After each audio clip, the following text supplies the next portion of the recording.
और वो कॉन्सेप्ट था कि मेक इन इंडिया, यानी कि हम दूसरों पे जो हमारी डिपेंडेंसी थी जो विदेशों पे, वो कम करनी है और हम खुद अपने आप इंडिया में बनाएं। और हम लगभग सक्सेस भी हुए उसमें।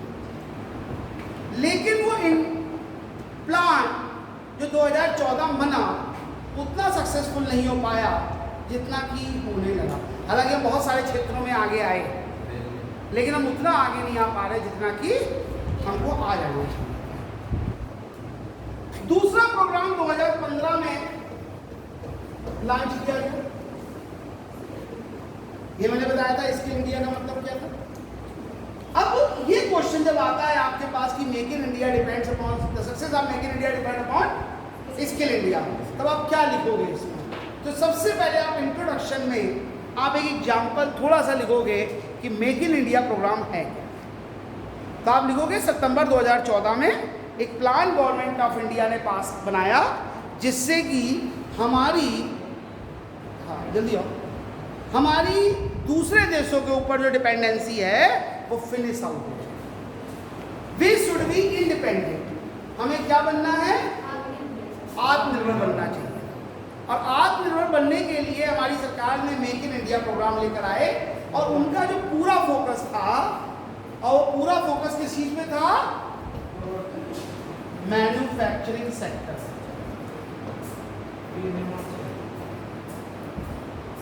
प्रोडक्शन पर था।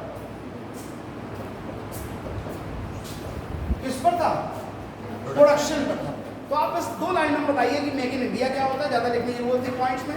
दूसरे पॉइंट में आप बताइए कि द फोकस क्या था।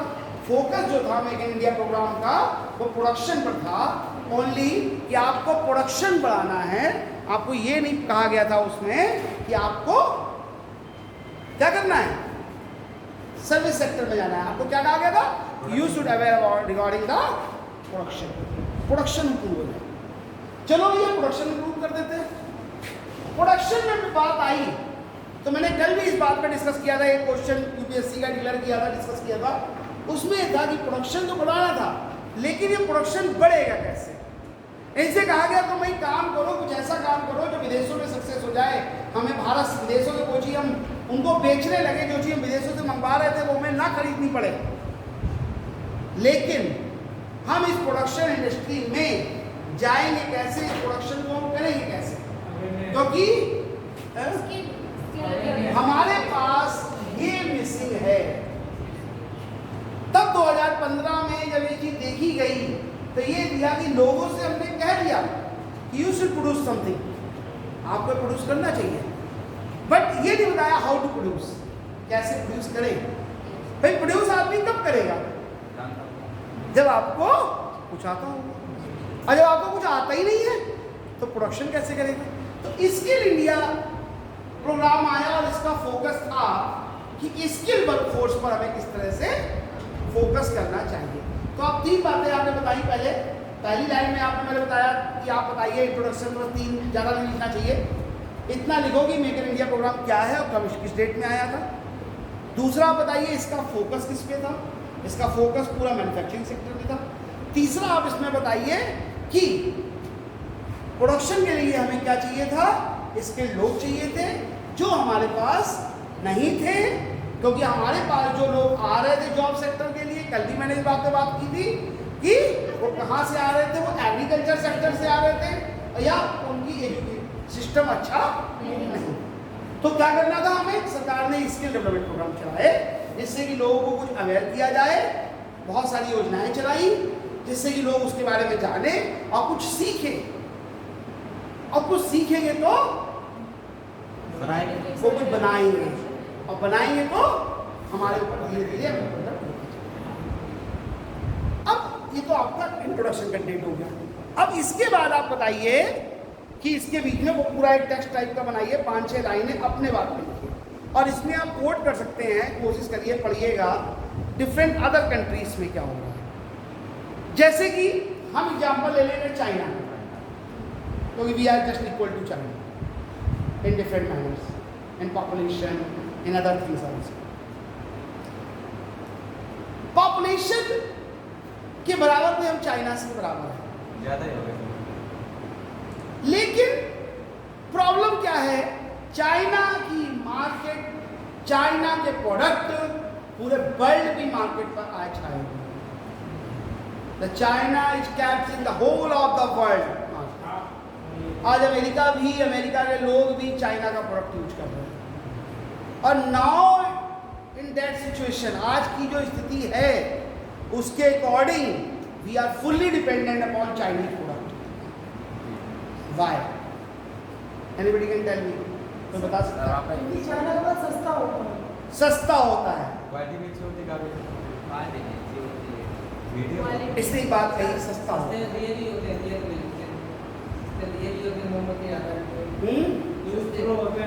यूज थ्रू होते हैं। और कुछ क्वालिटी तो नहीं कर सकते क्योंकि यूज थ्रू में कभी क्वालिटी हो ही नहीं सकती। क्या चीज होती है? बड़ा तो मैंने दिया, लेकिन चाइना कंपनी हार्डवेयर प्रोडक्ट है। अब चलो ज़्यादा चाइना पर डिस्कस नहीं करेंगे। ये पूरा बताएं, आपको बस एक लाइन बतानी है कि when we are granting the degrees to the many persons, ठीक है, जब हम अपने यहाँ एजुकेशन सिस्टम को प्रमोट करने की बात कर रहे हैं तब चाइना अपने यहाँ ह्यूमन रिसोर्स को डेवलपमेंट करने की बात कर रहा है। हमारे यहाँ ह्यूमन रिसोर्स को डेवलपमेंट करने की बात नहीं हो रही। वो जो बेसिक बात है, हमारे यहाँ फोकस किया जा रहा है कि हमें एजुकेटेड बनना है। Yes sir. लेकिन चाइना ने फोकस किया हमें स्किल्ड बनना है। प्रोफेशनल बनना सर। हमें क्या बनना है? स्किल्ड बनना है। We are open, our government is opening so many universities, different model college, PPP college. हमारे यहाँ क्या खोले जा रहे हैं? कॉलेजेस खोले जा रहे हैं। आओ इससे एमए कर लो, या बीए कर लो, या बीएससी कर लो, या बीकॉम कर लो, और उसके बाद सड़क पे उसी जगह पे खड़े हो जाओ जहाँ पे आप खड़े हो, कोई काम करना।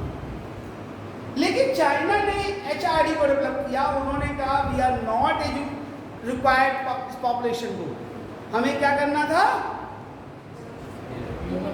ह्यूमन रिसोर्स को डेवलप करना। और ह्यूमन रिसोर्स को डेवलपमेंट करने के लिए उन्होंने जो चीज़ हम आज 2015 में बात कर रहे हैं वो बहुत पहले से उन्होंने अपने यहाँ स्किल डेवलपमेंट ट्रेनिंग सेंटर खोले। 15 से पहले बहुत पहले खोल दिए, उनको तो अभी की बात ही नहीं हो रही है, इसकी क्या नहीं करेंगे। तो चाइना ने अपने यहाँ सिस्टम डेवलप किया लोगों को ट्रेनिंग देने का। भाई हम लोग पढ़ क्यों रहे हैं? आप लोग क्यों पढ़ रहे हैं? क्यों पढ़ रहे हैं उतना सब कुछ? हाँ, क्या करोगे आइए समझ। मम्मी ने भेजा बैठ जाओ। मम्मी ने कहा कि तुम यूपीएससी कर लो बेटा। मम्मी ने कहा हमने मुझे पढ़ने जा रहे हैं, मुझे जाओ बस आ गया। That's nice answer. Yes sir. तो तुम्हें पढ़ने में मन लग रहा है? बहुत लग रहा है? तो मम्मी के कहने से तुमने पढ़ लिया। कल को मम्मी किसी अंधी लड़की पकड़ पाएगा, इससे शादी कर लो। करोगे मैं ऐसा नहीं ना, मम्मी समझाया 4 दिन से देखो ना, साल का हो गया, पापा को इतना गया चलिए, that's not a good answer. नहीं आप बताइए आप क्यों पढ़ रहे हैं? समाज में अच्छी प्रतिष्ठा हो, हमारी मान सम्मान हो, या अच्छा, फिर तो अच्छा सुना। जॉब के लिए मेन बात सब यही तुम्हें नौकरी मिल जाए। यस सर, सब किसी लिए रॉन्ग आंसर। मतलब जीवन आगे चलाने के लिए, जीवन आजीविका के लिए। That's good. बैठ जाओ। That answer is good. ये इसलिए पढ़ रहे हैं कि अभी ये पढ़ रहे हैं तो सही है, ठीक है। मेरी अम्मी ने इनको भेजा, ये पढ़ लिए, और 3 साल बाद मम्मी तुम्हें गेट के बाहर खड़ा कर देंगी कि ये पकड़ो अपनी। बेटा मिलता मुझे पढ़ने जाना है, सुन लो। बस वहाँ के गया है। हाँ, तो क्या होगा ना, जब 3 साल बाद 4 साल बाद तुम्हें घर के गेट पे खड़ा कर दिया गया तो अपनी लाइफ कैसे एक्सपेंड करो? इसीलिए तो पढ़ाई करो, चाहे वो आप अधिकारी बन के करो, चाहे बिजनेस करके करो। बेसिक एम तो आपको अपनी लाइफ एक्सपेंड करनी है। ये लाइफ कैसे एक्सपेंड हो सकती है कि हमारे पास कुछ अर्निंग सोर्स बढ़ जाए। अगर हमारे पास 12th के बाद ही कोई अर्निंग सोर्स होता और हम महीने के 30,000 25,000 कमाने लगते तो शायद मुझे लगता है यहाँ बैठा हुआ कोई बच्चा यूपीएससी की तैयारी करने नहीं करता। क्यों? क्योंकि ही नीडेड अर्निंग सोर्स। उसे मालूम है कि आज हम 10,000 15,000 कमा रहे हैं, 20,000 अपना काम कर रहे हैं, नौकरी नहीं, अपना काम कर रहे हैं, और धीरे धीरे हम एक्सपेंड करेंगे और फिर उसके बाद लागू करो। हमारी लाइफ सेट है। यही काम इसके इंडिया में गवर्नमेंट कर रही थी, लेकिन चाइना इससे पहले कर चुका था। उन्होंने अपने यहाँ डेवलप किया और ये सारी चीज़, चाइना का एग्जाम्पल आप कोट करिए कि किस तरह से उन्होंने अपने यहाँ पॉपुलेशंस को मैनेज करने के लिए और देश को डेवलप करने के लिए, इंडिपेंडेंट होने के लिए स्किल इंडिया को डेवलप किया। लोगों में एजुकेटेड वर्क ह्यूमन डेवलप करने की बजाय ह्यूमन रिसोर्स डेवलपमेंट करना स्टार्ट किया कि ह्यूमन जो है, हमारा जो वर्कर है वो डेवलप करना है। एक बड़ी अच्छी कोटेशन माल्थस कहते हैं इकोनॉमिक्स में, मैं बता दूं आप कहीं ले सकते हैं। माल्थस ने लिखा,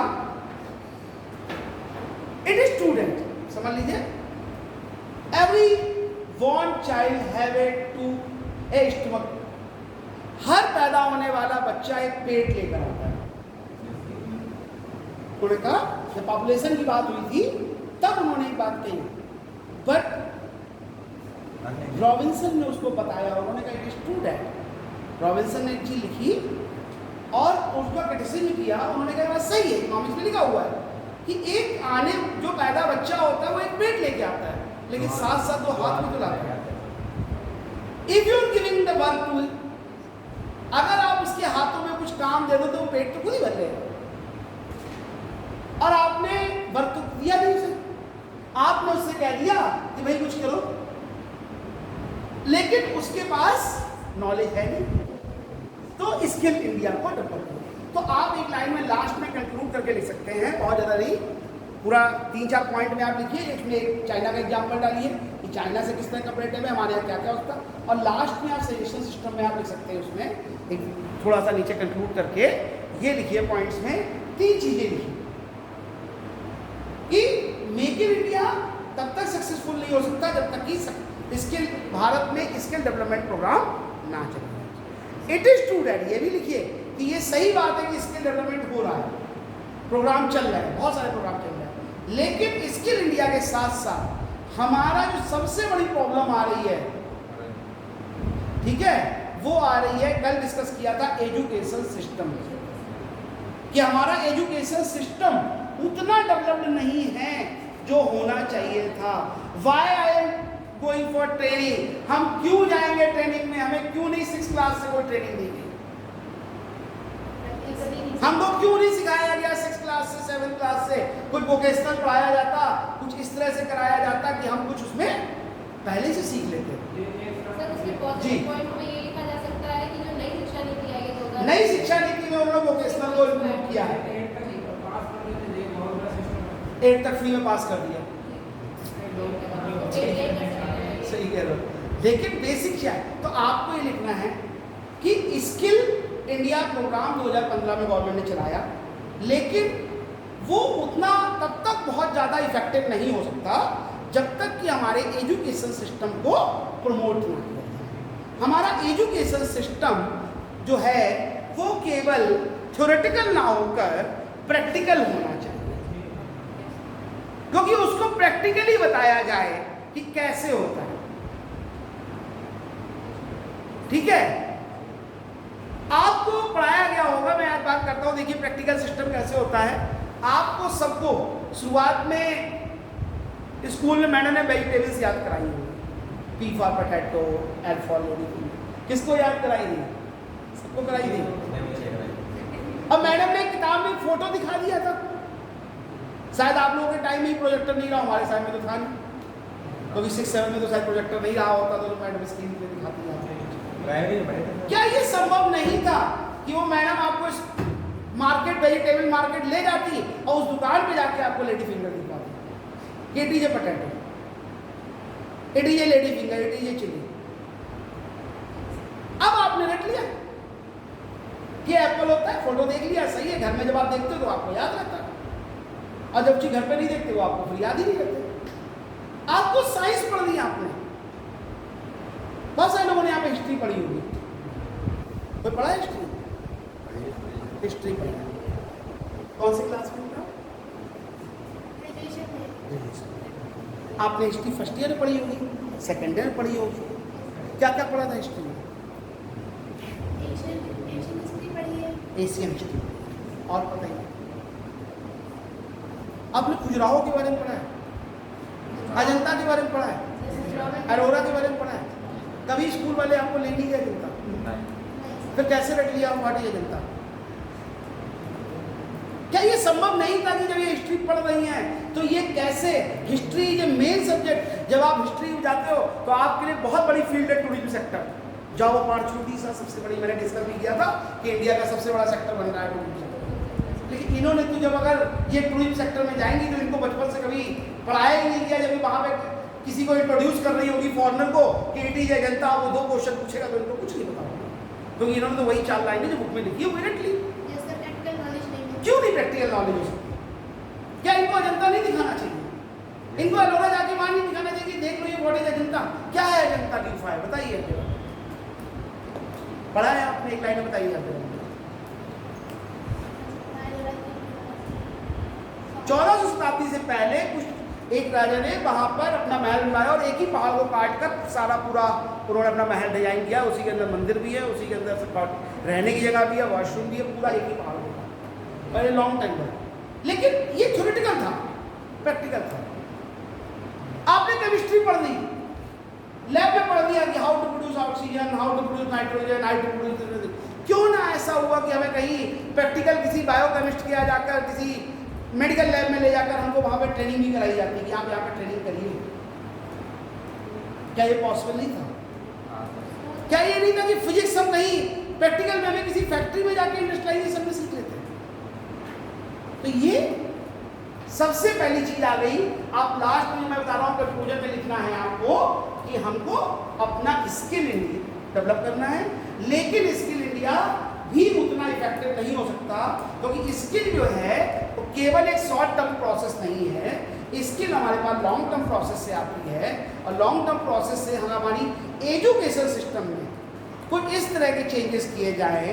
हालांकि न्यू एजुकेशन पॉलिसी में जरूर मेंशन करिए गवर्नमेंट ने कुछ प्रोविजंस किए हैं, लेकिन वो भी अभी बहुत तेजी के साथ इफेक्टिव नहीं है। हाँ बैठे लो, बैठे लो।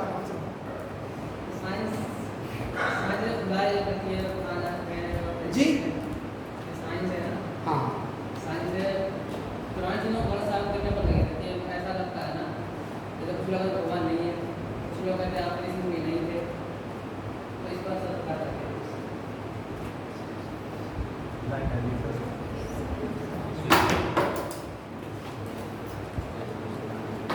देखिए मैं इस बात पर डिस्कस नहीं कर रहा, ना मेरा अभी टॉपिक है इतना बड़ा, क्योंकि फिलॉसफी मेरा टॉपिक नहीं है। जो आपका क्वेश्चन है कि साइंस क्या कहती है, आर्ट क्या कहती है, क्योंकि अलग अलग जब मैथोलॉजी होती है तो उनकी अलग अलग थिंकिंग होती है। ठीक है, सुबह उठ के ब्रश करते हैं, ये साइंस कहती है। ये एलोपैथी कहती है कि सुबह उठ के ब्रश करना चाहिए और उसके बाद खाना चाहिए। लेकिन आयुर्वेद क्या कहता है कि सुबह उठ के कभी ब्रश नहीं करना चाहिए, बिना ब्रश के आपको पहले पानी पीना चाहिए, क्योंकि जो मुंह के अंदर पूरे लाल रंग का जो लाभ होती है वो पेट के डाइजेशन में बहुत अच्छी होती है। अब कैसे हम कर सकते हैं, हम इस पर डिस्कस नहीं करेंगे, ना मेरा टॉपिक है कि आप क्या है। लेकिन अलग अलग मैथोलॉजी में साइंस क्या कहती है, राम के बारे में, कृष्ण के बारे में, उस पर हम रीजनली पढ़ा रहे हैं, इसलिए मेरा वो टॉपिक भी नहीं है, मैं उस पर डिस्कस भी नहीं करूँगा। इसी में एक बात कहना चाहते हैं, बताना कि आप सही है कि गलत। जैसे इसी में पहले क्या आप लोग कहीं बात कर लेते, चलिए बात सस्ती तरह, आजकल क्या भाग से बात करते हैं, ऐसा पहले क्या करते थे, इसमें आप बंदा के अपने फ्रेंड से किसी से बात कर लेते हैं, कौन करते हैं, इसी मुनि पहले जमाने के करते तो होंगे, उनका कुछ तो इतनी वो होगी जब वहाँ जंगल में बैठे तो इतनी जो अपने तो होगी, जैसे हम वहाँ पर बोलना बात करते बाहर। विदुर ने धृतराष्ट्र को सीधा सुना दिया था कि महाभारत युद्ध में क्या हो रहा है। हाँ ऐसे तो ऐसे क्या आजकल की साइंस ने क्या अपने अंदर की जो है तुमने टीवी पर, मैं बस एक लाइन बताऊँ, बस मुझे नहीं, बस इतनी बात करो, मुझे इतना नहीं बताना। एक लाइन में मैं तुम्हारी बात को डाउट पे आके क्लियर कर दूँ, ये टॉपिक भी नहीं है अभी। आपको केवल एक चीज़ बताई गई कि विदुर ने धृतराष्ट्र को वहीं बैठे बैठे पूरी स्टोरी सुनी। ठीक है, यही तो आप समझ रहे हो, यही सुन लो, यही तो कहना चाहते हो। What is the video conferencing? What is video conferencing? The modern way of this is video conferencing. आप यहाँ बैठे बैठे जहाँ भी हो, सामने पर्सन आ रहा है, आप लाइव टेलीकास्ट देख सकते हो उसके। यही तो कॉन्सेप्ट है भाई। उस समय भी वीडियो कॉन्फ्रेंसिंग का कोई कॉन्सेप्ट रहा होगा, और सोचने से थोड़ा ना कोई आ जाएगा ये। लेकिन जो बुक्स में लिखा था, मैं नहीं कह सकता कि क्या है, मैं इस पर डिस्कस नहीं कर रहा। इतनी सी बात समझ लो कि वीडियो कॉन्फ्रेंसिंग एक कॉन्सेप्ट रहा होगा। मैंने बात की थी एंटरप्रेन्योरशिप की, और जब इनोवेशन बता रहा था कि वीडियो कॉन्फ्रेंसिंग का कॉन्सेप्ट कहीं ना कहीं रहा होगा। अब वो अलग बात है कि टीवी नहीं रही होगी, फिल्म नहीं रहा होगा, कोई सैटेलाइट नहीं रहा होगा, लेकिन कुछ सिस्टम तो रहा होगा। आप देखते थे रावण कहीं भी उड़ के चला जाता था, तो उड़ने वाला प्लेन क्या चीज है? प्लेन भी तो वही चीज है भाई, कॉन्सेप्ट तो वही रहा होगा, उसी को तो फॉलो किया जा रहा था, उसको डिस्कस नहीं कर सकते। आपके दादा नहीं थे या आपके दादा नहीं थे तो इसमें विश्वास नहीं करना चाहिए, फिर पता है। देखिए हम उस पर डिस्कस नहीं कर रहे, वो टॉपिक है फिलॉसफी का कि हमें क्या करना है क्या नहीं करना है। लेकिन बेसिक चीज़ बता दूं कि ये अलग चीज़ है, लेकिन मॉडर्न फॉर्म में हम साइंस को ही फॉलो करते हैं, क्योंकि साइंस जो पुरानी टेक्नोलॉजी है वो उसी जो मॉडर्न साइंस है पुरानी मेथोलॉजी पे ही डिपेंड करती है, कॉन्सेप्ट तो वहीं से आ रहा है। चलिए सर ये चीज जैसे सर आपने कहा कि प्रैक्टिकल नॉलेज देनी चाहिए जी, लेकिन सर इसमें जो है खर्चा बहुत है। अगर गवर्नमेंट की तरफ से हर चीज करेगी तो हर सब्जेक्ट के लिए बहुत खर्चा हो सकता है, इसको मेंटेन कैसे करेंगे? इसको मेंटेन कैसे करेंगे? ठीक है, एक लाइन में मैं आपको बता दूं, इसके थोड़ा सा सही क्वेश्चन पूछा है, बहुत ज़्यादा आगे फॉरवर्ड सोच के, कि सरकार उस खर्चे को वियर कैसे करेगी। ठीक है, ये बहुत बड़ा एक्सपेंडिचर का विषय है। ठीक है, आप मुझे बताइए कि आप पढ़ गए और अनएम्प्लॉयड होकर घूम रहे हो, you are only consumer, you are consume everything but nothing is producing, what is the role of your in GDP? तुम्हारा जीडीपी में देश में किसी तरह का कोई कंट्रीब्यूशन नहीं, तो आप तो देश के ऊपर वैसे ही बर्डन होंगे। अब जो तुम्हारे ऊपर जो कंजम्पशन की कॉस्ट आ रही, क्या वो उससे ज़्यादा हो जाएगी जो आपको ऊपर ट्रेनिंग देने से मिल जाती है? भाई आप जब केवल स्किल्ड होगे तो आप प्रोडक्टिव सेक्टर में जाओगे, खुद प्रोड्यूस करोगे और अपने साथ साथ देश को भी कंट्रीब्यूट करोगे। लेकिन जब अनएम्प्लॉयड होगे तब क्या होगा? आप कंज्यूमर केवल रहोगे, कंज्यूम सब कुछ करोगे, रोटी भी खाओगे, कपड़े भी पहनोगे, घूमोगे भी, पिक्चर भी देखोगे, सब काम, लेकिन प्रोडक्टिव एक्टिविटी आपकी निल हो जाएगी। तो क्या होगा? आपका कहीं से कोई कंट्रीब्यूशन नहीं होगा, ना आप देश के लिए फायदेमंद हो, ना खुद के लिए फायदेमंद हो, ना फैमिली के लिए, तो वो कॉस्ट भी तो देश को ही बियर करनी पड़ रही है। प्रॉब्लम क्या है, मैंने इस बात पर डिस्कस किया था, आप शायद क्लास में नहीं होंगे, जो लोग लगातार क्लास में आ रहे हैं उनको पता होगा। मैंने बताया था कि भारत में 45% पॉपुलेशन, केवल 55% पॉपुलेशन कमाती है और 45% खाती है। मैंने इस टॉपिक को एक लाइन में बताया था, मैंने कहा आप कितने लोग हैं आपके घर में?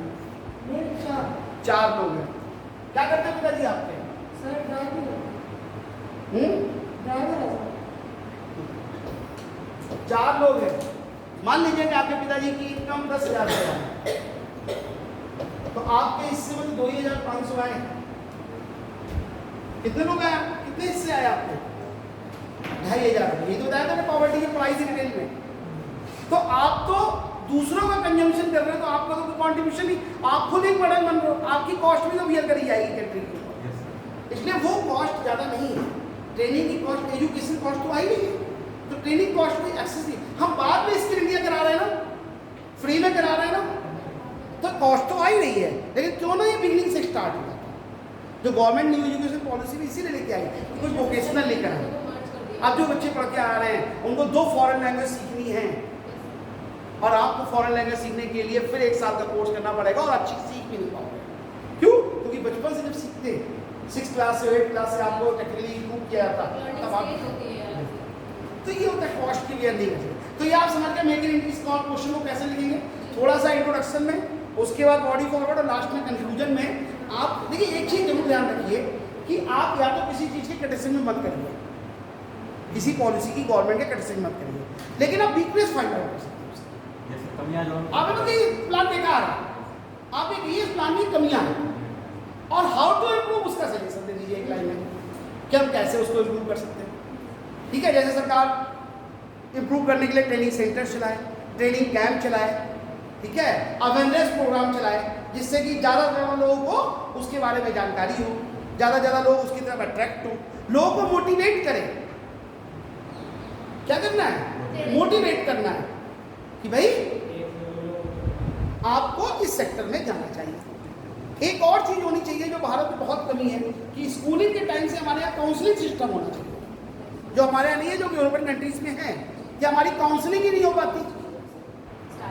ठीक है, पढ़ने जो एजुकेशन सिस्टम है उसमें काउंसलिंग का सिस्टम नहीं है, वो होना चाहिए जिससे कि लोग अपनी स्किल अपने मन के अकॉर्डिंग। यहाँ क्या होता है, आप लोग उसी स्कूल से निकल के आए हो, अभी आपको पता होगा जब 11 में सब्जेक्ट सेलेक्ट करने की बारी आती है तो उसमें जितने लोग होते हैं, ये एजुकेशन सिस्टम की प्रॉब्लम है, हमारी स्किल कहीं चेक ही नहीं हुई क्योंकि हमें कुछ हमारा इंटरेस्ट ही नहीं पूछा जा रहा।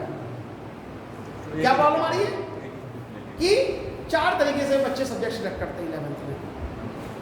पहले वो सारे फ्रेंड ले रहे थे, हम भी ले लेंगे, सबने का कॉमर्स लेंगे, हम भी लेंगे। दूसरा, पिताजी डॉक्टर है, पिताजी ने क्या कहा बेवकूफ़ है, कॉमर्स में जाओगे साइंस लो। सब जब फैमिली वालों ने ज़बरदस्ती दे दिया, बोले पूरी फैमिली में तो किसी पढ़ी नहीं कॉमर्स, तुम क्यों पढ़ने जा रहे हो, साइंस पढ़ो जाके।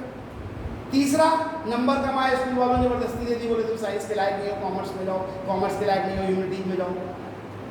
और चौथे वो बच्चे होते हैं जो कहते हैं मेरा मन था इस सब्जेक्ट में आने का।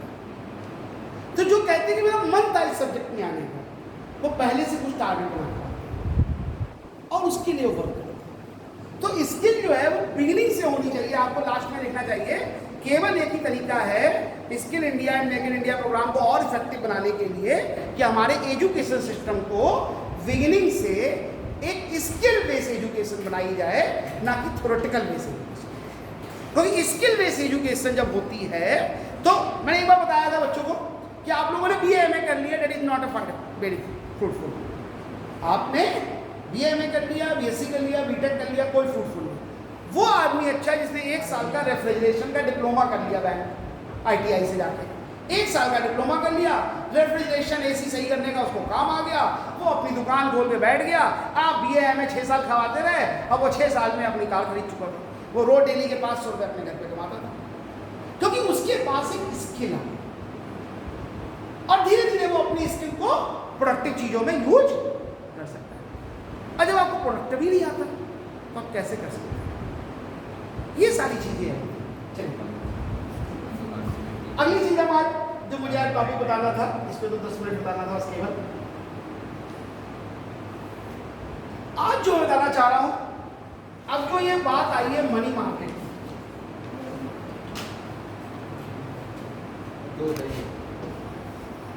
मनी मार्केट,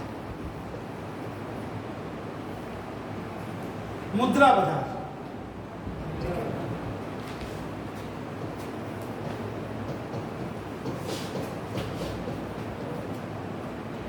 ये क्या होती है? भाई मुद्रा मनी कहीं बाजार में बिक तो रही नहीं है, तो इस मार्केट का क्या मतलब? हाँ बताइए। बाजार से मिलने वाली नहीं, बाजार में कहाँ पैसे मिल रहे हैं हमें बता दो भाई, हम भी चले जाए जहाँ कई नोट बट रहे हो, नोट खरीदे जा सकते हो। जी सेंसेक्स तो बहुत आगे की चीज़ आ गई, अभी हम क्या मनी आज डिस्कस करेंगे। अगर लगातार 5-6 जो भी इसके इस टॉपिक के 6 लेक्चर होने पूरे, आप 6 अटेंड करिए, बहुत सारी चीज़ें होंगी। ठीक है, समझ गए ना? इस पर तो मेरी खुद की किताब भी आती है, फाइनेंशियल मार्केट। हाँ जी, ये क्या चीज़ है तो बता सकता है? मुद्रा के रूप में, वस्तुओं के रूप में जो मुद्रा का जो है वस्तु की तो हटाई है, शेयर का जैसे इन्वेस्टमेंट होता है, इस तरीके से शेयर मार्केट शेयर तो मार्केट। शेयर मार्केट में क्यों पैसा लगाने जाए? बैंक में क्यों नहीं जमा कर सकते? LIC में क्यों ना जमा करें? म्यूचुअल फंड्स तो शेयर मार्केट में जाएगा। इसकी बात बिल्कुल अच्छी थी, जहाँ पे मुद्रा मिलती है। कहाँ मिलती है? ठीक है, कहाँ मिलती है मैं बता रहा हूँ, अभी मैं बता रहा हूँ। बाजार क्या होता है? यहाँ पे दो वस्तु खरीदा और विक्रेता मौजूद हो। यहाँ 2 लोग अवेलेबल हो, ठीक है, एक बेचने वाला और एक, यानी एक प्रोवाइडर और एक टेकर, एक लेने वाला और एक देने वाला। अब यहाँ पर क्या हुआ, ये हो गए हमारे फाइनेंशियल इंस्टीट्यूशंस। ठीक है, चाहे वो बैंक हो, चाहे LIC हो, चाहे national non banking financial corporation हो, चाहे वो स्टॉक मार्केट हो। और ये हो गए हम, इंडस्ट्री, ठीक है, पैसा तो इंडस्ट्री लेगी, हम क्या करेंगे यहाँ, हमें कौन सा वो कुछ करना, इंडस्ट्री। ठीक है, मेरी जो खुद की जॉब है, मुझे हर महीने परमानेंट सैलरी मिल जाती है, मुझे क्यों पैसे की जरूरत पड़ेगी, लेकिन पड़ सकती है। लेकिन फिलहाल तो इंडस्ट्री के पॉइंट ऑफ व्यू से सोचते हैं कि उसे पैसे की जरूरत। अब ये इंडस्ट्री किसके पास जाएगी, बैंक के पास, फाइनेंशियल बैंक नहीं, पूरा लिखना चाहिए वित्तीय संस्थाओं के पास। आप कभी बैंक कार्ड का यूज मत करना जब भी फाइनेंस की बात है, हमेशा वित्तीय संस्थाएं होती है, उसमें सब कुछ है। फाइनेंशियल इंस्टीट्यूशन इनको मनी दे देगी, इंटरेस्ट पे सर, फ्री में तो फाइनेंशियल क्यों काम करेगी, ठीक है। लेकिन ये जो पैसा देगी, अगर इसका पीरियड, ये दवा तो ये बता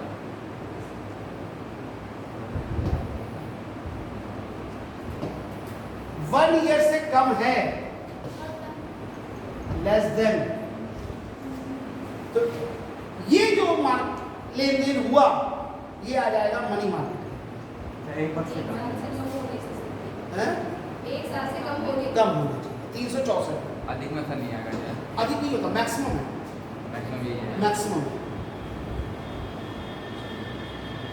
तो बस 364 दिन, नॉट 365, 364 डे होना चाहिए। यानी कि जब फाइनेंशियल इंस्टीट्यूशंस किसी को 1 साल से कम फंड्स प्रोवाइड करते हैं, तब हम उसको किसमें ले आते हैं, मुद्रा बाजार में ले आते हैं। और जो 1 साल से ज़्यादा हो जाते हैं वो कैपिटल मार्केट में चले जाते हैं, वो हमारा टॉपिक भी नहीं है, इसलिए उसको डिस्कस नहीं करेंगे। कैपिटल मार्केट, हाँ, क्या होता है सर कैपिटल को हिंदी में पूंजी बाजार, कैपिटल मार्केट की बात करेंगे अभी, थोड़ा रुक के इसमें बताएंगे जब मैं स्टॉक शेयर बताऊंगा, ठीक है, वो स्टॉक शेयर में चलेगा। अब ऐसे ही समझ लो, एक लाइन में कैपिटल मार्केट को एक्सप्लेन कर दें यहाँ पर, बाकी डिटेल बताएंगे कि अगर 1 साल से ज़्यादा पीरियड हो जाएगा तो वो कैपिटल मार्केट में चला जाएगा, ठीक है। तो मनी मार्केट में कौन कौन लोग आ सकते हैं, बैंक्स भी आ सकती हैं, ठीक है, फाइनेंशियल इंस्टीट्यूशंस भी आ सकते हैं, और इंडिजीनियस बैंकर पहले ज़्यादा हुआ करते थे, हालांकि अभी बहुत कम हो गए हैं, लेकिन ये लोग भी अभी आते हैं। जहाँ से भी आपको 1 साल से कम के लिए फंड्स अवेलेबल हो जाए, वही हमारे लिए मनी मार्केट का पार्ट हो जाता है, ठीक है। अब आपसे पूछा जा सकता है कि money market is a risk market, ठीक है। अब किसके पॉइंट ऑफ व्यू से रिस्क है, फाइनेंशियल इंस्टीट्यूशन के पॉइंट ऑफ व्यू, क्योंकि भाई पैसा कौन ले रहा है, फाइनेंशियल इंस्टीट्यूशन आपको दे रहे हैं, किसको दे रहे हैं, इंडस्ट्रीज को दे रहे हैं, और कितने दिन के लिए दे रहे हैं, लेस देन 1 ईयर के लिए दे रहे हैं। तो जब लेस देन 1 ईयर के लिए दे रहे हैं, तब क्या होगा, वहां पर रिस्क ज्यादा बढ़ जाता है। क्या होता है, जब जितना कम टाइम पीरियड होगा, रिस्क उतनी ही ज्यादा एक्सपेंड होती है। क्यों, क्योंकि जब हम लॉन्ग टर्म में बिजनेस करते हैं, लॉन्ग टर्म में किसी से बारो करते हैं, तब क्या होगा, वो पैसा हम लॉन्ग टर्म तक यूज करते हैं, हमें सर्वाइवल के लिए टाइम मिल जाता है, स्थायी होने के लिए समय मिल जाता है, तब हम अपने आप को उसका पेमेंट कर सकते हैं।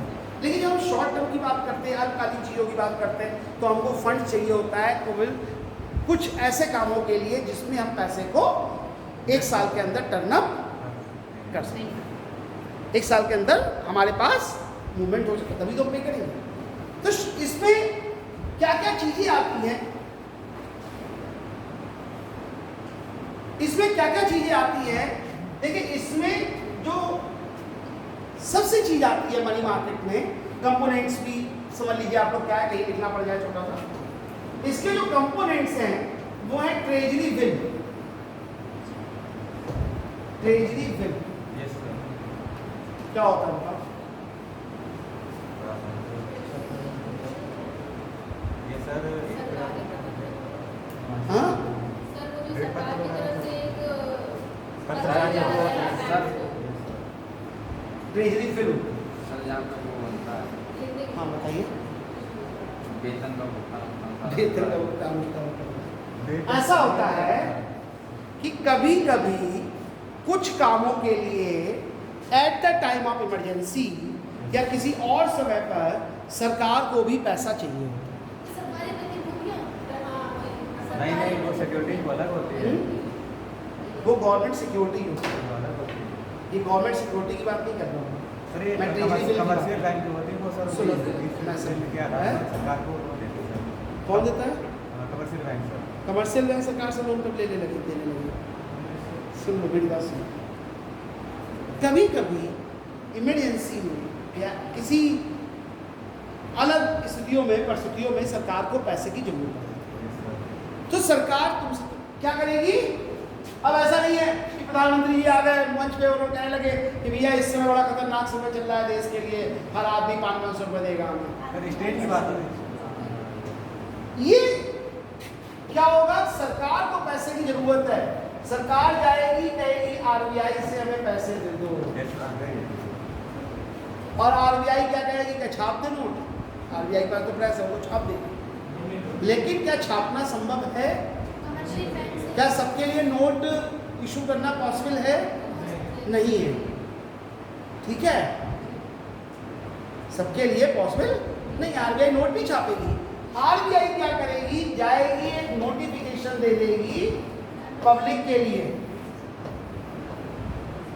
कहेगी कि हमारे ये बिल आए हैं और जो लोग इसमें पैसा देना चाहें, और इन बिल पर हम हो सकता है वो लिख दे कि ये टैक्स फ्री हैं, या लिख दे कि इसमें हम 8% इंटरेस्ट देंगे, आज कोई नहीं दे रहा है 8%, एक हाई रेट ऑफ इंटरेस्ट हो सकता है, टैक्स फ्री हो सकते हैं, क्योंकि भाई पर्सन किस लिए अट्रैक्ट होगा?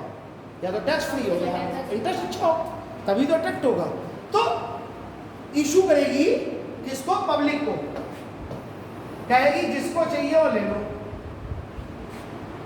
सरकार नहीं आ रही मांगने हमसे, वो आरबीआई से कह रही है, क्योंकि फाइनेंस का डील करने का काम आरबीआई का है, और आरबीआई पब्लिक को इशू करेगी कि भैया हमें ये बिल बेचने हैं सरकार के बिहाफ पर, जिसको चाहिए ले लो।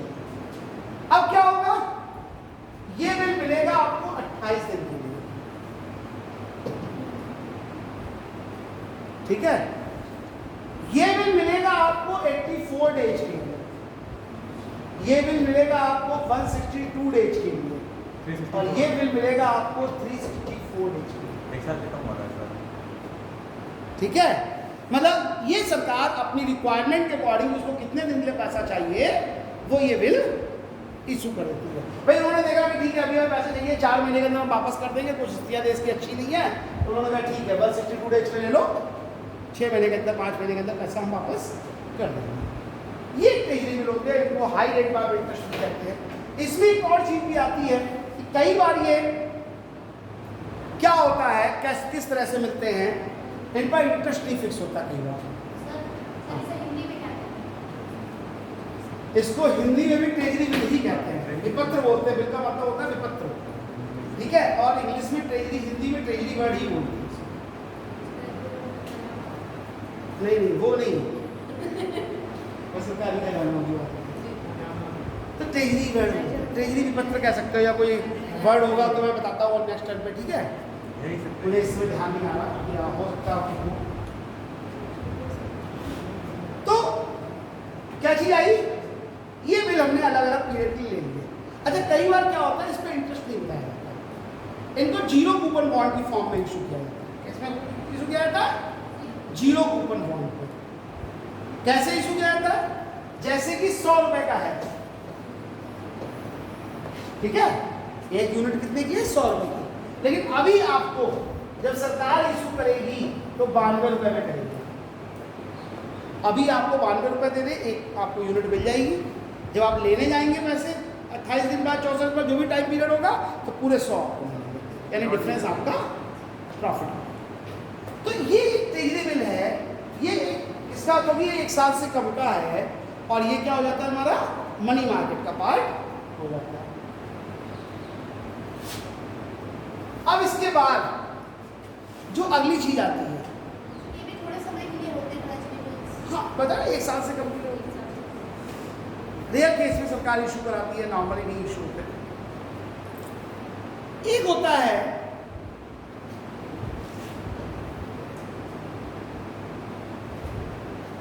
Commercial bill. यस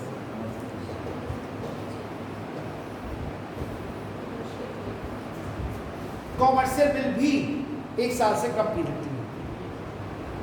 ठीक है, वाणिज्यिक विपत्र, वाणिज्यिक प्रपत्र नहीं, विपत्र। प्रपत्र में और विपत्र में अंतर है। प्रपत्र मीन्स होता है इंग्लिश में डॉक्यूमेंटेशन, और विपत्र मतलब बिल होता है। ये अंतर है इंग्लिश में। तो एक ये आ जाता है हमारा। अभी मैं पूरे चैप्टर का ओवरव्यू बता दूंगा। 6 लेक्चर होने इसमें, 4 लेक्चर में पूरा चैप्टर एक्सप्लेन करेंगे। उसके बाद 2 चैप्टर में जो यूपीएससी में क्वेश्चन आए हुए हैं वो डिस्कस करेंगे। क्योंकि जब तक आपको बेसिक नहीं पता होगा तो फिर क्वेश्चन डिस्कस करने का कोई फायदा नहीं है। तो ये क्या होता है, जैसे मैंने अभी कहा कि जब सरकार को पैसे की जरूरत पड़ती है तो किसके पास जाती है? आरबीआई के पास। और आरबीआई पब्लिक के पास इनडायरेक्ट फॉर्म में सरकार पब्लिक से पैसा ले लेती है। लेकिन अगर मान लीजिए 2 बिजनेसमैन को आपस में पैसे की जरूरत पड़ रही है, तब क्या होगा? क्या होगा? काउंसिल में भी बजाएंगे सर। जो वाणिज्यिक बैंक है उनके पास जाएंगे ऋण के लिए। और बैंक दे देगी। नहीं सर, बिल क्या अलग पड़ेगा उसको देंगे मतलब सिक्योरिटी वगैरह सर कुछ अप्लाई होगी वहाँ पे। क्या करेगी? प्रतिभूति से कहते हैं वो देंगे। हाँ हाँ, प्रतिभूति सिक्योरिटी देगी। सिक्योरिटी तुम्हारे पास होती है तो लोन ही क्यों लेने जाती? भैया हमारे पास कुछ जेब में होता मतलब हम क्यों जाते हैं बैंक से लोन तो लेने? ऐसी होगी जैसे आरबीआई उसकी गारंटी लेती है। आरबीआई क्यों हमारी गारंटी, तुम्हारी आरबीआई का सर गारंटी? मेरी नहीं सर, हम 2 बैंक्स की बात कर रहे ये बिजनेसमैन की बात है। वो बिजनेस अभी बैंक वाला डिस्कस करेंगे। सर 2 बिजनेसमैन आपस में कुछ करते होंगे। जी क्या करते हैं? समझौता कर ली, तुम्हारे पास ही पैसे नहीं, हमारे पास ही पैसे नहीं, 2 लोग छुप के करो, मछलियाँ मारते हैं। और क्या करेंगे? चलिए, ये क्या होता है? कॉमर्शियल बिल होता है, ये बिजनेस में यूज होता है। Yes sir. ठीक है, और इंडिया में इसको हम लोग हुंडी बोलते हैं। हुंडी इस नाम से भी जो ट्रेडिशनल नेम है वो हुंडी है इसका। ठीक है, अब ये है क्या चीज? हुआ क्या? एक्स तो बढ़िया आदमी है, इनका बिजनेस बढ़िया चल रहा है। भाई बेकार है। भाई को पैसे चाहिए, इनके पास पहुंचे, बोले हमें 10,000 रुपया दे दो। एक्स बोला बढ़िया है, हम तुम्हें जानते भी है, तुम तो अच्छे आदमी हो, लेकिन ले जाओ 10,000 रुपया। सिक्योरिटी कुछ नहीं, सिक्योरिटी होती है बातें क्या थी। ठीक है, लेकिन ये तो हमसे 10,000 रुपया ले जा रहे हो, ये एक कागज पे लिख के देते हो। इस पे लिखो I promise to pay rupees to mister Mohan rupees 10,000 after 3 month. 3 महीने के बाद मैं आपको पैसे दे दूंगा, ये लिख के जाओ कि अगर तुम बाद में नहीं दे गए तो हम कोर्ट में जाकर आपके खिलाफ एक्शन पर ले जाएंगे। ज़्यादा डिटेल में इसको नहीं समझना है, मैं बहुत डिटेल में नहीं बताऊंगा, मतलब इसके ऊपर तो केवल कमर्शियल बिल के ऊपर कम से कम 2-3 लेक्चर हो जाते हैं। लेकिन अभी मैं इतना बताऊंगा बेसिक क्या होता क्या है इंट्रोडक्शन में। तो ये आदमी इसके बाद बिल ले जाएगा, ये एक्स अपने पास रख लेगा इनसे साइन करा के, और जरूरत पड़ने पर अगर बाई डिफॉल्टर होता है तो कोर्ट में जाकर हम उसको प्रूफ दिखा सकते हैं, भाई हमने पैसे दिए थे और हमारे पैसे वापस नहीं होंगे। समझ में आ गई बात? तो ये एक तरह का कमर्शियल बिल है। ठीक है, आपस में बिजनेसमैन इसको यूज करते हैं, एक दूसरे से सेफ भी रहते हैं, पैसा भी चला जाता है और हम सेफ भी रहते हैं। ठीक है, मतलब बहुत डिटेल जरूरत नहीं है इसकी आपको, इसलिए मैं इसको बहुत डिटेल में एक्सप्लेन करूँगा। ऐसे बिलों की सिक्योरिटी पर मैं आपको बता दूँ बैंक भी लोन दे देते हैं। दूसरी बात बताता हूँ, देखो इसकी क्या हुआ, एक्स को 20,000 रुपए की जरूरत है, भाई के पास पहुंचे, बोले यार पैसे दे दो। भाई बोला हम तो 10,000 वाले को ढूंढ लो, हम तुम्हारे पास आ रहे थे, हमें भी 10,000 चाहिए। बोले कोई बात नहीं, ऐसा करते हैं, ये टोटल कितने हो गए? 30। एक बिल लिखो 30,000 की। किसने लिखा? एक्स ने लिखा बाई के ऊपर, एक्स ने, बाई ने उस पर साइन करके एक्स को दे दिया। एक्स गया बैंक, एक्स का पहले से क्योंकि ये बिजनेसमैन है, इसका बैंक में खाता जरूर होगा, ठीक है, बैंक ने इसकी गुडविल चेक की, टर्नओवर चेक किया और इसकी गुडविल और टर्नओवर के ऊपर इसको 30,000 रुपये दे दिया। ले जाओ भाई 30,000 दे दिए, लेकिन थोड़े कम काट लिए, मान लो 200 रुपये काट लिए। बोले हम भी तो कुछ चार्जेस लेंगे, आपको क्यों फ्री में काम करेंगे। तो 29,800 इनको दे दिए। इन्होंने क्या किया, 10,000 दे दिए जाके भाई को और बाकी से अपना बिजनेस कर रहे हैं। 4 महीने का टाइम डाल दिया उसमें, 6 महीने का डाल दिया।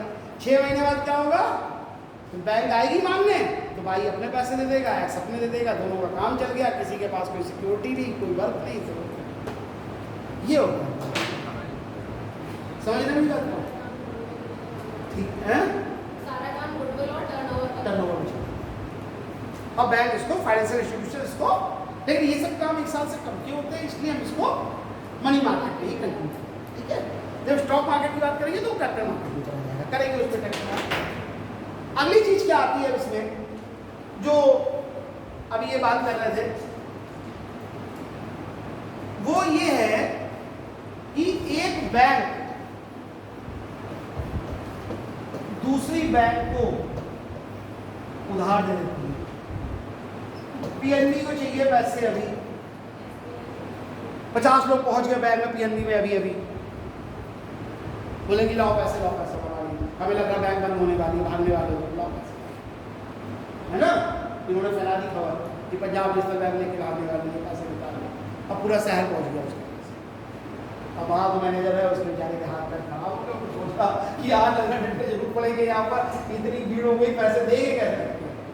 तो बैंक इतना पैसा थोड़ा अपने पास रखेगी, वो क्या करेगी, तुरंत फोन करेगी इंडियन बैंक को,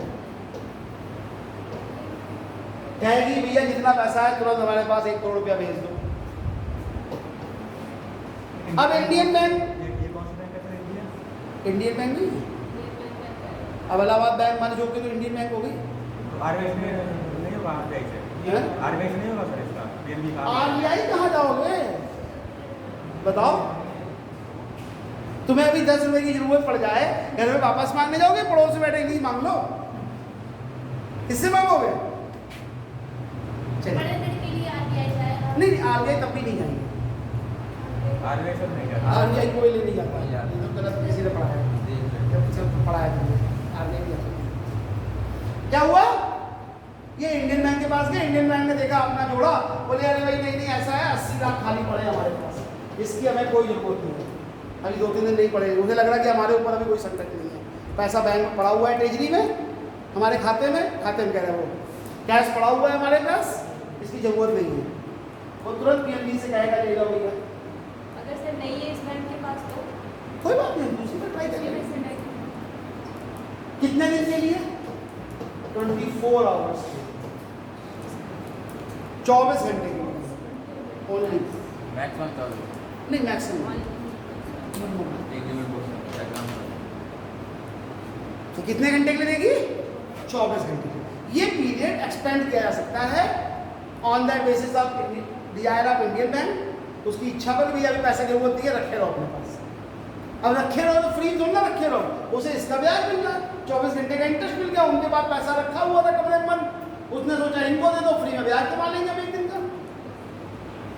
तो इंडियन बैंक तो फायदे में आ गई, उन्होंने देखा अभी 2 दिन पैसे 3 दिन पैसे की जरूरत नहीं पड़ रही है, पैसा पड़ा हुआ है, कह दिया भैया 4 दिन बाद भेज देना, अभी पैसे की जरूरत नहीं है, आप ले लो। ये क्या हो गया, 4 दिन तक किसके पास आएगा, पीएनबी के पास। लेकिन होगा क्या, पीएनबी के ऊपर संकट आया, लोगों ने सोचा यार ऐसा ना हो इंडियन बैंक भी भाग जाए, सब इनकी तरफ भाग आए, बोले लाओ भैया। उसमें 2-4 लोग तो विश्वास वाले थे, अच्छे थे, लेकिन 2-4 शक वाले थे, उन्होंने सोचा भैया सारी बैंकों से पैसा निकाल लो, अब पता नहीं कब लेके भाग जाए। कुछ लोग इंडियन बैंक पहुंच गए, अब अचानक से उसको 30 लाख की जरूरत पड़ गई। वो पीएनबी से कह चुका था 4 दिन बाद देना पैसे, 4 दिन तक यूज करो आराम से, हमें जरूरत नहीं है। अभी 30 लाख की जरूरत पड़ गई आज ही, तुरंत फोन किया पीएनबी को, लाओ पैसे लाओ, भी लाओ। 1 घंटे के अंदर पैसे वापस कर लिया। क्या होगा सर, पीएनबी को वापस करने करने पड़ेंगे सर। अगर इसमें कंडीशन कार्रवाई ना हो पाए तो है ही नहीं, हैं, के पास मतलब इतने से ही नहीं, वो किसी दूसरी बैंक से अरेंज कर लेगी, वो बात कर लेगी एसबीआई से, कहेगी पैसा बात दो, करेंगे। लेकिन इंडियन बैंक को वो तुरंत पैसा देगी। चलता रहेगा सर ये तो साइकिल। आप कहीं से भी लाओ, भाई तुमने इनको पैसे दे दिए 10,000 रुपये उधार, इन्होंने तुमसे कहा कि 1 महीने बाद दे देना, तुम्हें 10 दिन बाद पैसे की जरूरत पड़ गई, तुम बीमार होगी, तो तुम इनसे क्या कहोगी कि 1 महीने बाद देना या अभी दोगे पैसे? तुम तो कहोगी मेरे वैसे ही वापस करो, हमें तो आज बहुत जरूरत है, हम तो बीमार पड़े, तो आप तुरंत पैसा इनसे मांगोगे। तो ये क्या कहते हैं, इमरजेंसी ऑन द डिजायर। आप 24 घंटे के आपको 14 दिन तक के लिए मैक्सिमम मिल जाता है पैसा, लेकिन कंडीशन यही है जैसे ही आपसे डिमांड की जाएगी आप पैसे को वापस करें। इसीलिए हम इसको क्या कहते हैं, इसका नाम क्या है, इसको हम लोग कहते हैं call money market. Call money market कहते हैं। कॉल मनी मार्केट का मतलब on the demand of one, लेकिन ये कॉल मनी और कहीं नहीं हो सकती, 2 बैंकों के बीच में ही हो सकता है। क्योंकि भाई तुमसे कोई कहेगा, हमसे बैंक तुमसे कहेगा 10,000 रुपये उधार ले जाओ, तुम क्यों ले जाओगे, एक दिन क्या करोगे पैसे का?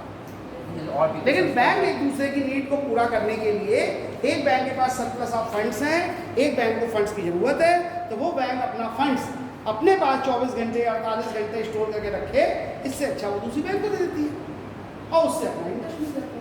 सर इसकी कोई सेफ्टी नहीं होती है ना? सेफ्टी नहीं होती। सेफ्टी यानी बैंक के बीच में ट्रांजेक्शन है, सेफ्टी क्या है? संस्था नहीं हो सकती है दोनों नेशनलाइज बैंक हैं सर, बैंक के अलावा और कोई वित्तीय संस्था नहीं हो सकती। सर कभी-कभी ऐसा होता है कि आरबीआई को रातों-रात पैसे की जरूरत पड़ जाती है, हाँ। तो वहाँ पे क्या, यस सर, वहाँ पे क्या होता है? आरबीआई क्या करेगी पैसे में? जी sir, Why I needed for funds? कभी सर ऐसा होता है तो वो रात 1 से 12 घंटे में लेती है। कभी नहीं नहीं, होता। आरबीआई को कभी फंड्स की जरूरत ही नहीं पड़ती। आरबीआई को क्यों फंड्स की जरूरत पड़ेगी? आरबीआई तो एक इंटरमीडिएट है बैंक और गवर्नमेंट के बीच की। हाँ भाई, गवर्नमेंट को जरूरत पड़ी तो आरबीआई को पड़ी, उसमें एकदम तो वो आरबीआई तो एक इंटरमीडिएट है, क्योंकि गवर्नमेंट हर काम थोड़ी ना देख सकती है, सरकार के मंत्री हर काम थोड़ी ना देख सकते हैं, तो उन्होंने अलग अलग बॉडी बना दी, जैसे आरबीआई बना दिया कि तुम एक फाइनेंशियल मैटर का सारे देख लो, तो बैंकों को कंट्रोल करते हैं। संस्था है सर, कंट्रोल सकती है। ठीक है, तो वो उसका कोई उसको फंड्स की जरूरत नहीं होती, क्योंकि उनके पास बैंकों का बहुत सारा फंड्स पहले से स्टोर होता है इन फॉर्म ऑफ CRR। हाँ, ये सब पहले से वो स्टोर करते हैं। ठीक है, इसीलिए सरकार बहुत सारी चीज़ें बनाती है। आपने पढ़ाया भी होगा, मैडम ने आपको फिस्कल पॉलिसी वगैरह में पढ़ा होगा, आपने उसने repo rate, reverse repo rate, ये सब चीज़ें पढ़ाई होंगी, है ना? जो लो रेट पढ़ा लेकिन होगा सर उसमें एक ऐसा टाइप था कि वो आरबीआई को ले सकती थी पैसे। कभी क्या था? ध्यान नहीं सर, आरबीआई जो थी 12 घंटे में रात में सिर्फ पैसा ले सकती थी, जब जरूरत पड़ गई तो। नहीं, आरबीआई को पैसे की जरूरत क्यों पड़ेगी? बात तो यहाँ पर ये आ रही है ना गवर्नमेंट से भाई, सरकार को अगर जरूरत पड़ेगी तो वो उसके लिए ट्रेजरी इशू करेंगे, नहीं जरूरत पड़ेगा तो बैंकों से ट्रांसफॉर्म कराएंगे उसको पैसे को। लेकिन आरबीआई को डायरेक्ट क्यों पैसे की जरूरत पड़ेगी? कोई जरूरत नहीं, आरबीआई तो खुद इंटरमीडिएट है। तो एक ही हो गया। ऐसे ही जो कई चीज़ें हैं, जैसे कि मैंने अभी बताया कि कॉल मनी मार्केट है, इसको आप बता सकते हैं याचना मुद्रा बाजार। याचना मुद्रा बाजार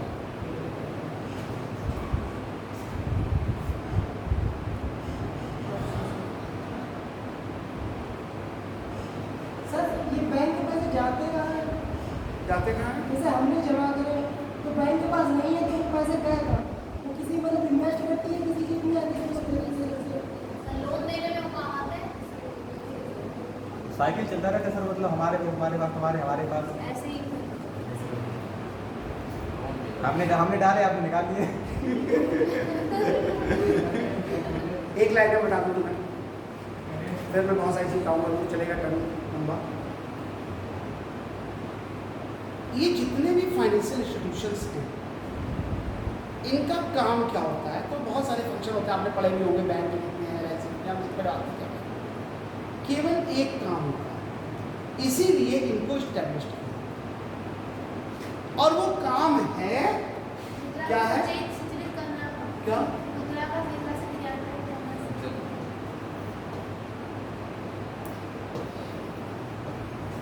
फॉर्मेशन ऑफ कैपिटल, पूंजी निर्माण। बस और कोई काम नहीं होता फाइनेंशियल का, यही होता है। हिंदी में पूंजी निर्माण।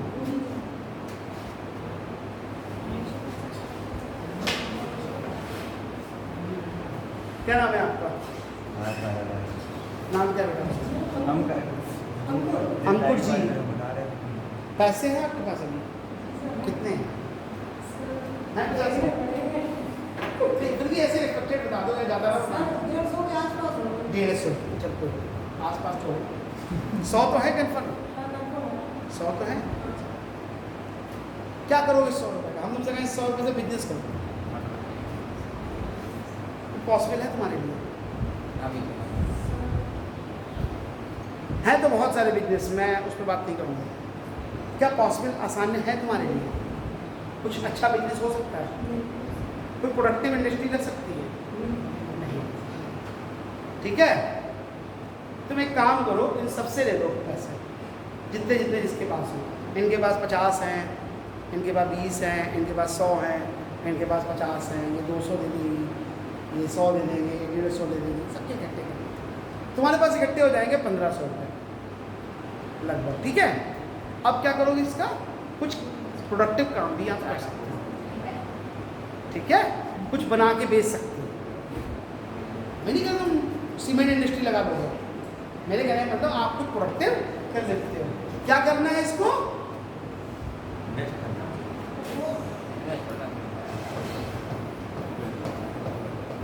ये जो है ना, इसको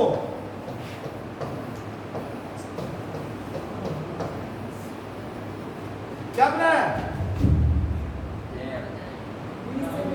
बीज से पेड़ बनना है। अब बीज कितना बड़ा होता है? इतना सा होता है ना? और पेड़ कितना बड़ा हो जाता है? ये हो गया। समझ गए ना मेरी बात को?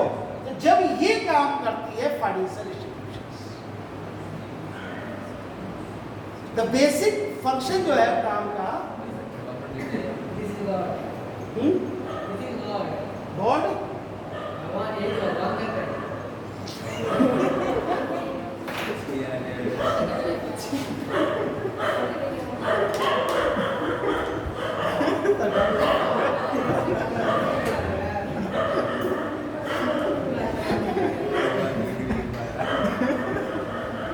No answer.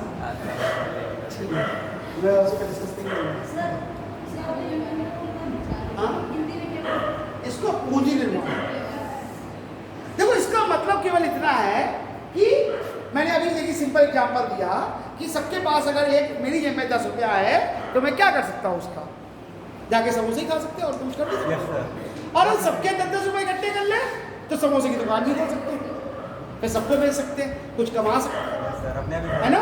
लेकिन ये सब लोग तुम्हें पैसे दे क्यों? पहले तो ये बताओ मैं, ये तुम्हें क्यों दे? ये तुम्हें जानते नहीं, ये तुम्हें जानती नहीं, ये तुम्हें जानती नहीं, ये जानती भी है तब भी तुम्हें लगती नहीं है कि तुम लेके भाग गए। बताओ, ये तुम्हें जानते नहीं, तुम्हें पैसे कोई क्यों दे? गारंटी देने को ये कुछ ना। अरे यार, तुम्हारी जेब में केवल 10 रुपए है, तुम गारंटी कहाँ से लाओगे? कि आप ये अपना काम करके जो बैंक के जाना पड़ेगा। इनके बीच में रुक जाओ, ये आया एक बैंक। देखिए, बहुत इंपॉर्टेंट होता है कि जब आप लोग वहाँ पे लिखे, छोटे छोटे क्वेश्चन लिखने हैं, तो थोड़ा सा पिक्चोरियल अपनी बात को कहने की कोशिश करो। कुछ डायग्राम्स बना दीजिए, कुछ फिगर्स बना दीजिए, है ना? कुछ अच्छा सा, मतलब कम शब्द लिखिए, वर्ड्स थोड़े भले कम हो जाए, लेकिन कुछ अपनी बात को कहने के लिए कुछ आप इस तरह से बताइए जो क्रिएटिविटी आ रही है कि आप क्या कहना चाहते हैं। ठीक है, तो ये कोशिश करिएगा। तो bank, house hold sector,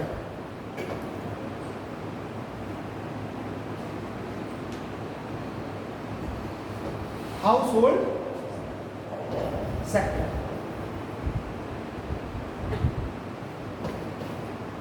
house hold sector, पैसा जाता है बैंक में। बिजनेस में नहीं ले जाके जाता पैसा, वो अपने बिजनेस में लगाएगा, बैंक में जमा करेगा।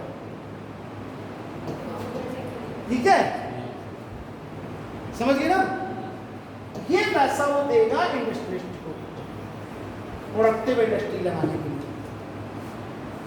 इंडस्ट्रियलिस्ट इससे बिजनेस करेगा, बिजनेस करके वापस करेगा बैंक को, और बैंक हाउस होल्ड सेक्टर। लेकिन था क्या, जो मैंने अभी एक बात बताई कि ये सब तुम्हें पैसा क्यों दें, ये कोई तुम्हें पैसा नहीं देगा तो तुम भूल ही जाओ, ठीक है। ये क्या करेंगे, ये सब अपना पैसा 10-10 रुपए जो हैं ये सब जाके करेंगे बैंक में जमा। तो ये 15 बच्चों के हो जाएंगे वहाँ 150, बैंक 20 रुपए अपने पास रख लेगी डिफरेंट रिपोर्ट, कुछ SLR की फॉर्म में, कुछ CLR की फॉर्म में, आपने पढ़ा होगा फिजिकल में, बहुत सारे लिक्विड बजट अपने पास रखती है, ठीक है। और बाकी बचे हुए 130 इनको दे देगी, और इनसे जब पैसा ब्याज के फॉर्म में आएगा, लौट के आएगा, तब वो क्या करेगी, इनका वापस करेगी। तो तुम्हें पैसे मिलेंगे, लेकिन ये सब तुम्हें डायरेक्ट नहीं देंगे, क्योंकि तुम्हारी कोई गुडविल नहीं है, तुम्हें कोई जानता नहीं है, और तुम पता नहीं कब लेके भाग जाओ, ये सब देंगे। अब अगर तुम भाग भी गए तो इनसे कोई मतलब नहीं, ये सेफ है, इनको ये मालूम है कि हमने तो इनको दिए थे पैसे, तुमने पैसे दे दिए इनको और इन्होंने दे दिए इनको, और ये गए भाग, तो तुम्हें इनसे कोई मतलब नहीं, तो भाग जाए अच्छी बात है, तुम्हें पैसे इनसे पूरे मिल जाएंगे बैंक से। तो बैंक का काम केवल हमारी जो सीड कैपिटल है, और बल्कि सारे जितने भी फाइनेंशियल इंस्टीट्यूशन की बताया, बैंक का नहीं था मैंने, कि छोटे छोटे बीज होते हैं और उनसे एक बहुत बड़ा सा वृक्ष बन जाता है। तो छोटे छोटे पैसे को इकट्ठा करके हम एक बड़ी कैपिटल बना लेते हैं। कि जैसे मैंने 10 रुपए जेब में किसी काम के नहीं, 10-15 लोग इकट्ठे कर लिए 150 हो गए, लेकिन वो 15 लोग हमें पैसे क्यों देंगे, तो ये बीच में ऑर्गेनाइज सेक्टर का फाइनेंशियल इंस्टीट्यूशन होता है, चाहे वो LIC की फॉर्म में हो, चाहे वो नॉन बैंकिंग फाइनेंशियल कॉर्पोरेशन हो, चाहे वो बैंक्स हो, चाहे वो स्टॉक मार्केट, ये चारों लोग एक ही काम करते हैं कि सबसे पैसा लेते हैं। आपसे कहा जाता है शेयर मार्केट में पैसा लगाइए, पूरी बाजार में पैसा लगाइए, तो वो क्या काम करेंगे, वहाँ क्या होगा, बड़ी कंपनी आके कह रही है मुझे पैसा दो, इनके पास 10 रुपये पड़े हुए, इन्होंने वहाँ दे दिए रिलायंस को, अब ये पार्टनर होंगे रिलायंस में, क्योंकि उनके 1000 करोड़ में इनके भी 10 रुपये लगे हुए हैं, ठीक है। लेकिन अब उनसे कहो कि उनके पास 1000 करोड़ रुपए, उन्होंने कहा डिक्लेयर कर दिया कि भाई ठीक है 1000 करोड़ रुपए का प्लांट लगाना है, लेकिन 1000 करोड़ आएंगे कौन से, बैंक कहाँ से देगी, कहीं से देगी। उन्होंने बस एक अपना एडवर्टाइजमेंट दे दिया कि भैया देखो हमें एक प्लांट लगाना है, बहुत बढ़िया मशीनरी है और प्रॉफिट खूब होगा, 1 करोड़ रुपये 10,000 करोड़ की जरूरत है। अब हमने सोचा भाई ठीक है 1000 करोड़ की जरूरत है, रिलायंस बड़ी कंपनी है, हम भी अपने 100 रुपये लगा दें, लगता तो ये 100 रुपये इकट्ठे करके वो कन्वर्ट हो जाएंगे 1000 करोड़, और ये 1000 करोड़ रुपया वो अपनी इंडस्ट्री में लगाएंगे, पैसा कमाएंगे और हमारे रेशियो में वापस आएंगे। पूरे साल के बाद उनको 10% प्रॉफिट हुआ, हमारा 10 रुपया हमारे जेब में एज ए प्रॉफिट। तो किसी भी फाइनेंशियल इंस्टीट्यूशन में बहुत सारे फंक्शन है, बैंक के पढ़ोगे, ये सब पढ़ोगे, ज़्यादा बताने की जरूरत नहीं है कि डिपॉजिट करती है, एक्सेप्ट करती है, सब डिस्कस नहीं करना। मेरे कहने का मतलब केवल इतना बताना चाहता हूँ मैं कि कैपिटल जितनी भी फाइनेंशियल इंस्टीट्यूशंस हैं उनका केवल एक सिंगल वर्क है, convert seed capital into the large amount, कि उनको क्या करना है कि छोटी छोटी जमाओं को इकट्ठा करके एक बड़ी कैपिटल बना देना है। क्योंकि तो छोटे छोटे पैसे होंगे तो वो किसी काम के नहीं है, कहीं प्रोडक्टिव यूज नहीं हो सकते और इंडस्ट्रियलाइजेशन नहीं हो सकता हमारा। वो क्या होगा कि जब सब लोग पैसे जमा करेंगे तो इंडस्ट्रियलाइजेशन होगा हमारा, और देश तभी डेवलप कर सकता है। आपने एक चीज़ पढ़ी थी, मैंने बताई हुई थी कि देश को डेवलप करने के लिए, जिसमें हमारी गवर्नमेंट काम भी कर रही है, हमें इस प्रोडक्टिव सेक्टर को इम्प्रूव करना है। सर्विस सेक्टर से हमारा ज़्यादा प्रॉफिट नहीं होगा। क्लियर होगी बात नहीं? आज मैंने अभी थोड़ा सा बताया मैंने मार्केट के बारे में। नेक्स्ट टाइम पर मैं अभी इसके 6 लेक्चर हो रहे हैं, 3 लेक्चर भी और पास कराऊंगा। तो लास्ट के